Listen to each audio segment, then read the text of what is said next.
है।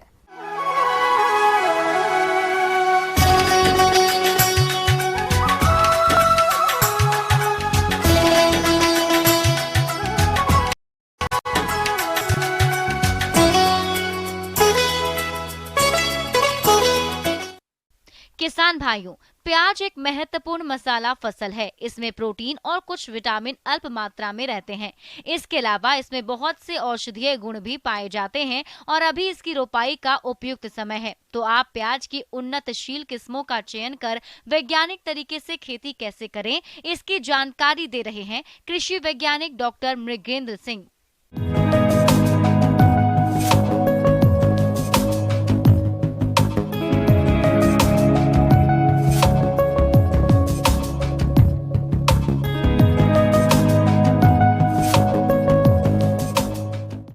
किसान भाई राम राम। आज हम बात करेंगे प्याज की रुपाई की। किसान भाई, आपके प्याज की नर्सरी तैयार हो गई होगी। जैसा कि आप लोग जानते हो कि ये सबसे उपयुक्त समय है, दिसंबर लास्ट या जनवरी फर्स्ट वीक में प्याज की रुपाई की जानी चाहिए। तो आपकी मेरे हिसाब से नर्सरी तैयार हो गई होगी और प्रति हेक्टेयर 8 से 10 केजी बीज के हिसाब से आप लोगों ने उसकी नर्सरी तैयार की होगी। अब हमें रुपाई के पहले कुछ छोटी छोटी बातों का ध्यान रखने की आवश्यकता है। अब आइए बात करते हैं भूमि के चयन और तैयारी की। तो प्याज की खेती विभिन्न प्रकार की मृदा में की जा सकती है। प्याज की खेती के लिए उचित जल निकास और जीवांश युक्त उपजाऊ बलुई दोमट भूमि जिसका पीएच मान 6.5 से 7.5 के मध्य हो सर्वोत्तम होती है। प्याज को अधिक क्षारीय या दलदली मृदा में नहीं उगाना चाहिए। प्याज के सफल उत्पादन में भूमि की तैयारी का विशेष महत्व है। इसीलिए खेत की पहली जुताई मिट्टी पलटने वाले हल से करना चाहिए। उसके बाद 2 से 3 जुताई कल्टीवेटर या हैरो से करें। प्रत्येक जुताई के बाद पाटा जरूर लगाएं जिससे खेत में नमी सुरक्षित रहे। जहां हम खेत में इसकी नर्सरी की रुपाई करनी है, वहां हमें उर्वरक प्रबंधन में विशेष ध्यान देना है। किसान भाई जानते हैं कि इसकी जड़ें ज़्यादा गहराई तक नहीं जाती हैं, इसलिए खेत अच्छी प्रकार से भुरभुरा होना चाहिए। और सबसे बड़ी बात कि इसमें ऑर्गेनिक कंपोस्ट का जरूर उपयोग करना चाहिए। इसमें हमें 200 से 250 कुंटल प्रति हेक्टेयर के हिसाब से हमें गोबर की खाद का प्रयोग आवश्यक रूप से करना चाहिए। इसके अतिरिक्त हम इसमें या तो हम डीएपी का यूज़ करते हैं या एसएसपी ज़्यादा यूज़फुल है प्याज में, क्योंकि उसमें हमें उसके साथ में सल्फर भी मिल जाता है। तो जैसा कि किसान भाई जानते हैं कि एसएसपी 300 किलोग्राम प्रति हेक्टेयर के हिसाब से 250 किलोग्राम यूरिया और 100 किलोग्राम म्यूरेट ऑफ पोटाश का उपयोग किया जाना चाहिए। किसान भाई इस बात को जानते हैं कि एसएसपी और म्यूरेट ऑफ पोटाश लगाने के पहले आधार खाद के रूप में डाल देना चाहिए। यूरिया हमें कम से कम 2 भागों में विभक्त कर देना चाहिए। आधी यूरिया हमें रुपाई के समय लगा देनी चाहिए और आधी हम इसकी बाद में टॉप ड्रेसिंग करते हैं।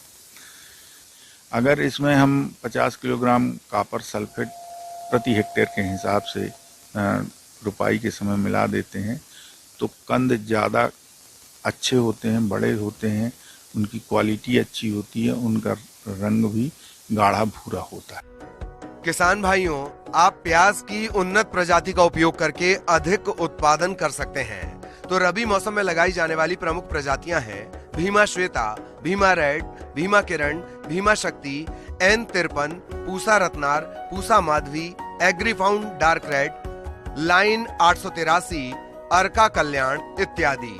तो आप इनमें से किसी भी किस्म का चयन करके रबी प्याज की खेती कर सकते हैं। सबसे पहले तो अब हम अगर रुपाई कर रहे हैं तो जैसे हमें कल करनी है रुपाई, तो आज शाम को हम उसकी सिंचाई कर दें जिससे नर्सरी की, जिससे उखाड़ने में उसमें ज़्यादा नुकसान ना हो और जो नर्सरी है, जो पौध है, वो आसानी से बाहर निकल आए। जब आप नर्सरी या पौध को आप उखाड़ें तो आप देख लें कि उनमें बहुत गांठें नहीं बनी होनी चाहिए। साथ में अगर बड़ी हो गई हैं तो ऊपर से उनको काट देना चाहिए। ऊपर से काट देने पर उसके जो बल्ब हैं वो अच्छे बनते हैं। किसान भाइयों, प्याज का अधिक उत्पादन लेने के लिए फसल को रोगों के प्रकोप से बचाने की जरूरत होती है। इसी बात को ध्यान में रखते हुए रोपाई से पहले प्याज की पौध को उपचारित करने के लिए कार्बेंडाजिम दवा 2 ग्राम प्रति लीटर पानी के हिसाब से घोल बनाएं। उसमें प्याज की पौध को उपचारित कर लेना चाहिए, जिससे प्याज की फसल को रोगों के प्रकोप से बचाया जा सके। पौध को डुबाकर थोड़ी देर आप रख कर और फिर इसकी रुपाई करते हैं तो आप 2 चीजों से मुक्त रहते हैं। आपको कम से कम 15 से 20 दिन तक आप फफूंद से होने वाली बीमारियों से राहत रहती। क्यारियां बनाकर और फिर हमें इसको अगर संभव हो सके तो इसकी लाइन बार रुपाई की जानी चाहिए। इसमें पौध रो टू रो जो डिस्टेंस होता है वो 15 सेंटीमीटर का होता है और पौधे से पौधे की दूरी 8 से 10 सेंटीमीटर की रखी जाती है। किसान भाई, सूखे खेत में अगर खेत आपका अच्छा बना है तो सूखे खेत में भी रुपाई कर सकते हैं, और लेकिन उसमें उसके तुरंत बाद एक हल्की सिंचाई की आवश्यकता होती है। लेकिन अधिकतर किसान सिंचाई करने के बाद ही रुपाई का काम करते हैं।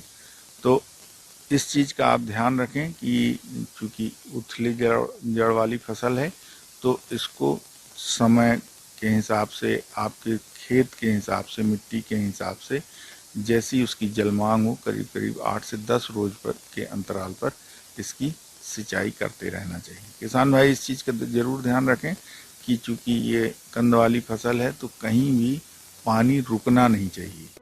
प्याज की फसल को खरपतवारों से मुक्त रखने के लिए कुल 3 से 4 निराई गुड़ाई की आवश्यकता होती है। प्याज के पौधे एक दूसरे के नजदीक लगाए जाते हैं, इसीलिए खरपतवार नष्ट करने के लिए रासायनिक पदार्थों का उपयोग किया जाना उचित होता है। इसीलिए पेंडिमिथालिन दवा की 3.5 लीटर मात्रा को 600 से 700 लीटर पानी में घोलकर प्रति हेक्टेयर की दर से रोपाई के 3 दिन पश्चात छिड़काव करें। किसान भाई, जैसा मैंने आपको पहले बताया था पोषक तत्व प्रबंधन में कि आधा तो हम यूरिया देते हैं रुपाई के समय में, और बची हुई जो बाकी आधी मात्रा है 20-25 दिन में जब उसमें नई पत्तियां आने लगें तो हमें उसको अप्लाई कर देना चाहिए। जो बची हुई यूरिया की आधी मात्रा है उसको देर नहीं करनी चाहिए। कई बार किसान भाई देर कर देते हैं तो वेजिटेटिव ग्रोथ ज़्यादा देर तक होती रहती है और उससे जो कंद प्राप्त होते हैं उनकी इस भंडारण क्षमता पर भी उसका असर पड़ता है।